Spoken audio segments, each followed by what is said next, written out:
Om Shanti. 29th March 2019.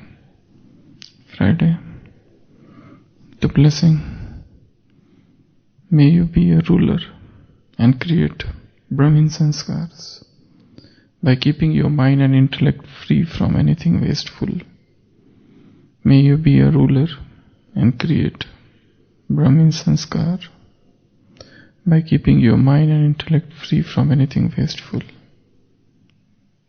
Any small wasteful situation, wasteful atmosphere, or wasteful scene, first of all, influences your mind, and then the intellect cooperates with it.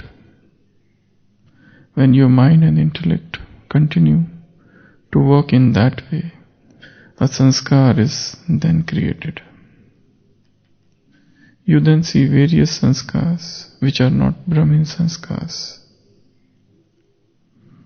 To be influenced by any wasteful sanskar, to battle with your own self, to lose your happiness repeatedly, are the sanskar of a warrior. A Brahmin means a ruler of the self, who is free from wasteful sanskars and is not dependent on anything external.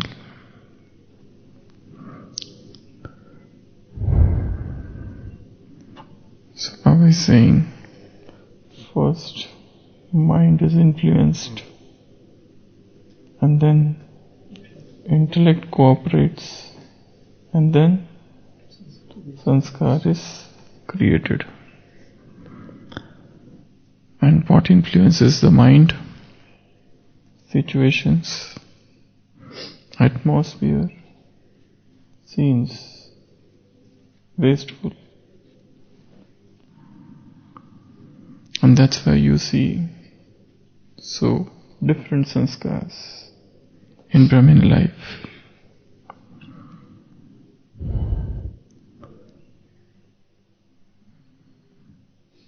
So to be influenced by any wasteful sanskar, to battle with your own self, to lose your happiness repeatedly, are the sanskar of a warrior.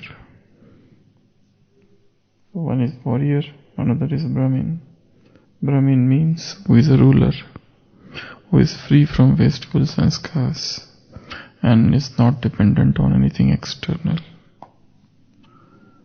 So Baba is talking about the creation of sanskars, how a sanskar is created, how a habit is formed, how a pattern is created which goes so deep in the mind that sometimes it is then difficult to free oneself from that sanskar.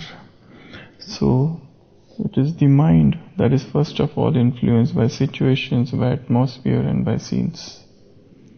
It's a mind that perceives things, and the West enters the mind, and then gradually intellect, and then gradually sanskars are created. So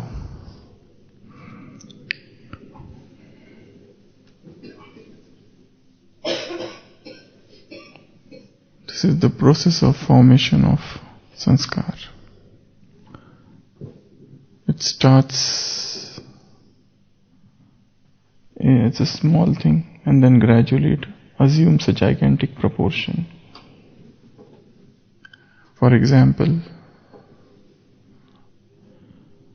if one tells a lie once, first of all there would be some resistance from within, but then intellect cooperates and one keeps on telling that, so sanskar is formed. So lying becomes a sanskar by repetition. If one gets up late one day, then the intellect starts cooperating, and then a sanskar is formed. In the similar manner for food, one likes particular type of food, one starts eating that food, and the next time again the desire is risen, and then it becomes a sanskar, it becomes a habit. And when that food is not available, one becomes restless. So whether it is food, anything which is pertaining to senses tend to become addictive if it is repeated. So what is influencing the mind? What is touching the mind? What the mind sees, what the intellect receives, or what situations are influencing, what atmosphere, what scenes are coming to the mind, that's very important. So that we need to filter everything before everything mind accepts. Because once the mind accepts anything, then gradually intellect is influenced. Intellect's function is to judge, to discriminate, to discern, to rationalize, to understand, to imbibe, all those things. So intellect gradually weakens, and then when intellect is weakened, there would be the repetition of this same action, and then gradually a sanskar is formed. So all our habits, for example, starting from Amrit Vela, this is again a question of habit. Murli churning, a question of habit. Food, it's again a habit. Our routine, how do we behave, how do we act, how do we interact, is a habit. Evening yoga, again a habit. Discussing about knowledge, again is a habit. So everything, good or bad, is a result of these three processes. Whatever first the mind thinks, okay, I should do or not do. Intellect judges, and when there is a green signal from both sides, it straight away goes inside and it becomes a sanskar. So as we said yesterday, rather than using the word sanskar, better to use the word habit, which is a little milder word. So one must focus on how our bad habits have formed. And the greatest habit which is taught here is soul consciousness. Because we have a body conscious vision for a very long time. You know, any warrior, what is a very peculiar thing about a warrior is that suppose somebody is using a sword, so he is so expert in his sword that act of using sword, that art of using sword becomes his servant. He is the master of that art. He practices that art to the extent that he becomes the master, and the art becomes servant to that person. So how this has happened? When we keep on repeating the things, all the wrong things, all the wrong habits, all the immoral habits, all the habits which are against Srimad, we have formed by mere act of repetition. We kept on repeating it, and a pattern is formed in the brain. And the brain, once the pattern is formed, automatically same thing happens. We don't have to do anything then. So it's all about the question of habit. It's all about the question of repetition. It's all about the question of our interest in it. So, as I said, the greatest loss that we ever had is because of this body consciousness. And now there is only one habit that we need to form, and that is soul consciousness. Again and again trying to go away from this body. Again and again trying to detach ourselves from this body. No matter what other purusharth, what other effort one is doing, the greatest effort is this. Because this is the starting point. And this is also the end point. Who I am, what I am not. In next Sunday's Murli, Baba has focused on this point. Who am I? Now you have got to know that who you are, what you are and what you are not. This is the most important thing to understand. To rise above all this body consciousness is the goal. And to stabilize in soul consciousness is the goal. And to make this soul consciousness one's habit. Habit means, as I said, a warrior uses sword and that art becomes his servant. So using this is also an art, soul consciousness.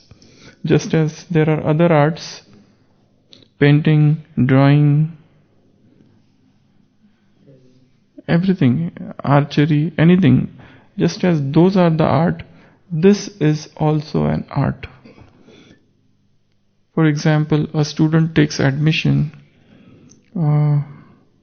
and he has a very less time to learn particular art. Other students are there from last 3 years and he has just taken admission now, and it is some circumstances are there that he wants to learn this art only in 3 months, that's it. Other students are there who are doing this sword wielding and all since 3 years, but now he wants to learn that art in only 3 months. So what he should do? Any art. Others are there in one school, they are learning, for example, karate, or for example, boxing, anything. Others are learning from last 3 years, and this student has taken admission now, and he wants to learn everything in just 3 years. What he will have to do? He will have to do more practice, he will have to put more efforts, he will have to give more time. Only aim he should have is to master that art. That's it. And just leave every other idea aside.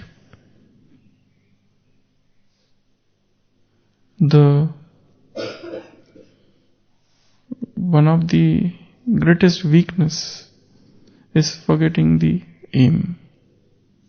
How much that aim is immersed in my mind. How much I am aware of that aim.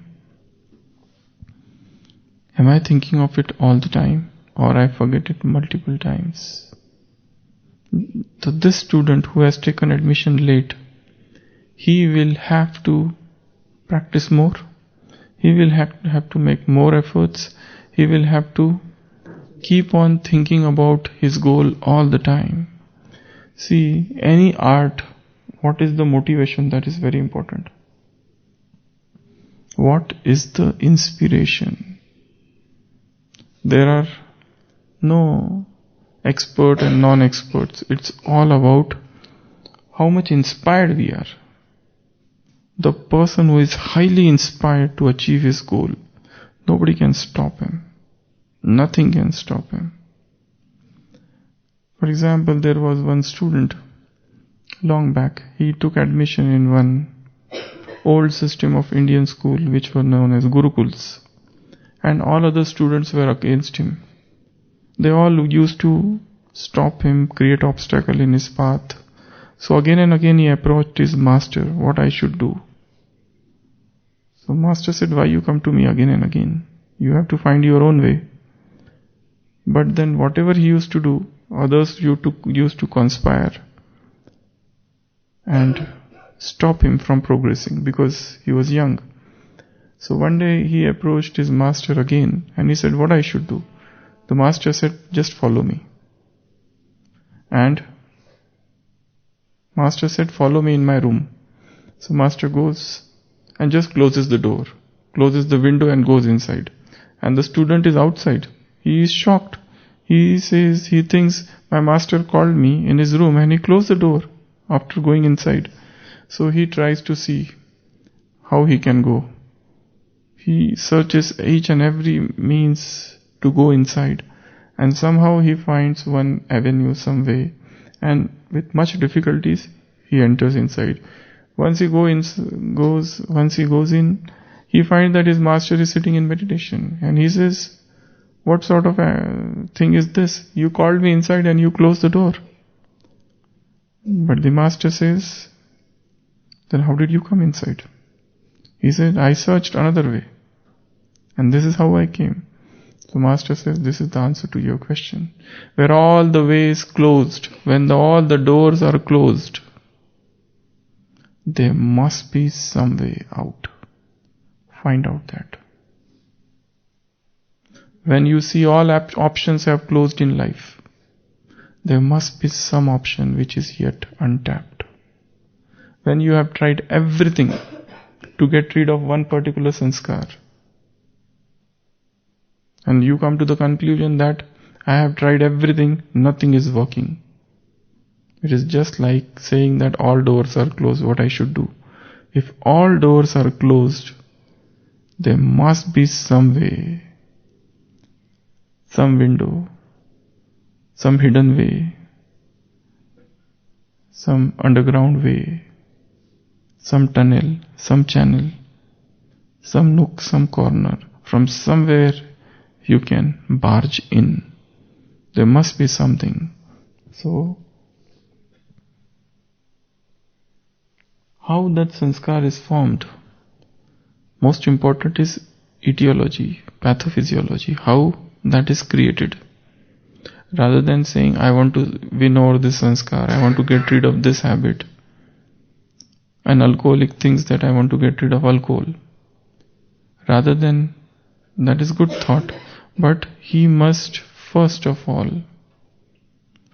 analyze how that habit is formed. First of all, first day he started drinking alcohol. Then he got group of friends. And then second time, and then third time, and then fourth time. And then there was a gap of 6 months. And then again he drank in between. And then there is a gap of 1 year. And then there is a depression in life. Again he started drinking. So over the period of 30 years, he must analyze the pattern. It's not that he has not thought that I want to give up. He has thought multiple times and even suffered because of it. He had fallen in gutter 2-3 times because of that habit. But he is not able to see it. The pattern, how it is created, how the mind is influenced and what the mind kept on telling him, how the intellect got convinced and how the sanskar is formed. Just as for any wrong habit, there is a pattern.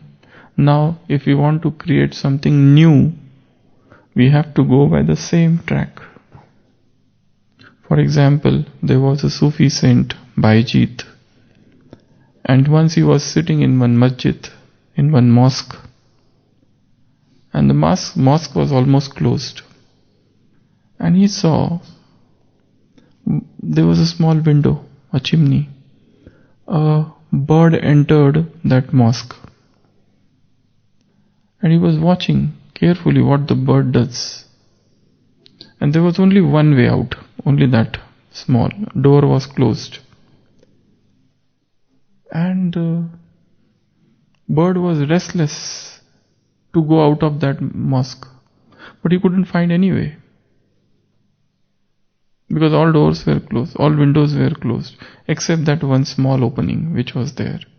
So that bird was striking his beak, that bird was getting restless, that bird was trying to get out from some way, and it was as if shouting, shrieking in pain, in suffering. This saint tried to show him the path, that you have to go by the same path through which you have come, but then it was not ready. It wanted to see something else, some new path, some new way to go out. Actually, it is the same path through which you have entered and got entrapped in prison. The same path goes back to freedom. This is a very subtle phenomenon one has to understand. This is a room and this is the door. This is one opening through which the bird has entered. It is trying to find out what is the way out. How should I get rid of this? It is trying everything, but nothing is working. And it doesn't want to go through this path because this is the path because of which I got trapped. How can I go through this? So there is opposition in the mind about this. So it doesn't go there. It tries to go some other way. If the same path, it is suppose lust. One has fallen prey to lust and entered into the sensual pleasures and trapped here. Now, you know that this is the way I entered. Now I want to get rid, but I am trying everything. I am trying Gyan, I am trying yoga, I am trying divine virtues, I am trying service, I am trying everything. But I fear to go through this. In fact, the same way, the same opening, the same avenue from which you have entered, the path to freedom also goes through the same avenue. This is an anger. This is the path I entered. Let me go through the same. This is a relationship which is disrupted because of one particular thing. Let me go through the same thing. I cannot run away from this. The more I try to escape from this, the more I get trapped. See the path, the manner in which you got trapped. The alcoholic should see the entire pattern, how I became an alcoholic, how I have come to the position that I can't live without alcohol, how I get restless. See the entire pattern, see the entire path, and the same path, use the same way to go out. The same path will become the path of release also. If you understand it, means go to the same path. And there is a lot of fear that I will get more entrapped, but no, that is the way to freedom. To face it, to see it, to understand it, to go within it, to see the pattern. How this sanskar of particular thing is formed, how this habit is formed, and then find out a way of release. But this need to be done at Amrit Vela. If you try to do it throughout the day, probably you get trapped again. This is to be done in highly detached manner. For example, one has got angry today, too much angry. His eyes have got red, the voice has reached the zenith and is shouting at the top of his lungs. And afterwards, that Brahmin soul repents. And then he can't do evening yoga. For 10 days he keeps on repenting, why I got angry, why I got angry. Then he listens classes on anger management, or even gives classes for that manner. So all those things he does, but he finds that I can't get rid of anger. Again the next time the same trigger comes and again he gets angry. So again repentance. So what he should do? He has to see the path from which the anger entered. He has to see that small opening through which it entered and why it remained open. What was the trigger? See it face to face at Amrit Vela. This was the entire event. And I see this is how it happened. When there is a deeper realization of that, it's not about by repenting for anything that we stop doing sins. It is not about just by feeling sorry or writing letter to Baba. Baba, I am sorry. Every day writing letter, every day committing mistakes. It doesn't work. One must understand the deep psychology of blunders. One must understand the deep psychology behind mistakes, deep psychology behind addictions, deep psychology behind sins that we have committed after becoming Brahmin. one must understand the deep psychology behind excuses that we have given, pretexts that we have made. So, go back to the source.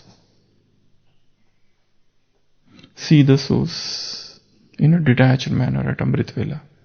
If it is a long time, maybe 30 years or 20 years, same mistakes getting repeated every 6 months, every 8 months, every 1 month, or yearly, or something like that. One must see the pattern. Why it is happening? What are the triggers? Rather than just making pledge, oath, writing letter, keep this aside. When you know something is waste, automatically you give it up. You don't have to make efforts. Do you ever make a pledge that I will not enter through this wall? Do you ever decide that from henceforth I will go only through the window, through the door? I will not try to enter through this wall. Why? You don't make such pledges. When things become clear, you don't even have to make any pledge. You don't have to write even any letter. When you realize it point blank, this is waste. For example, there is a delicious food in front of me, very sumptuous food, and I am about to eat it. I am very hungry and I want to eat it, and it's specially made for me. Somebody comes and tells me in my ear, there is a poison in this. Will I eat? Will I eat? The moment I get to know that there is a poison. Or should I make pledges? No, I will not eat this. I don't even make any pledge. I don't make any oath. When I come to the realization that this is poison, I don't have to write to Baba, should I eat or not? I don't have to ask anyone. I know this is poison means it is poison. I know this is waste means waste. I know this is evil means evil. And I stop doing it immediately without making anything.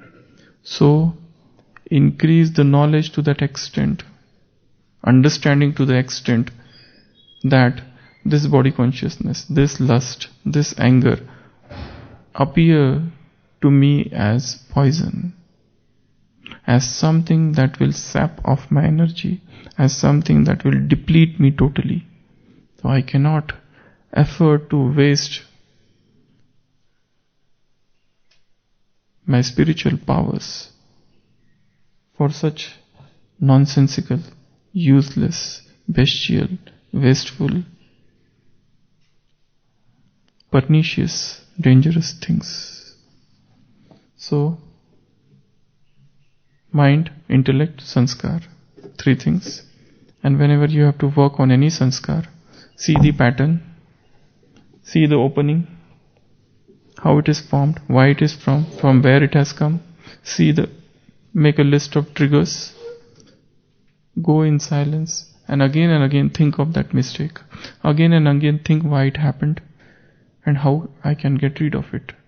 Meet those people who have gone through the similar events of life. If an alcoholic wants to get rid of alcohol, he has to join that AA, Alcoholic Anonymous, where you get similar people who are alcoholics and who have got rid, who gave up alcohol. Then only he will get some support from their experiences also. So meet those people whom you think they don't have this vice at all, with which I am struggling so much. So meeting people, going to them, this helps. Okay? So this is about today's blessing. Om Shanti.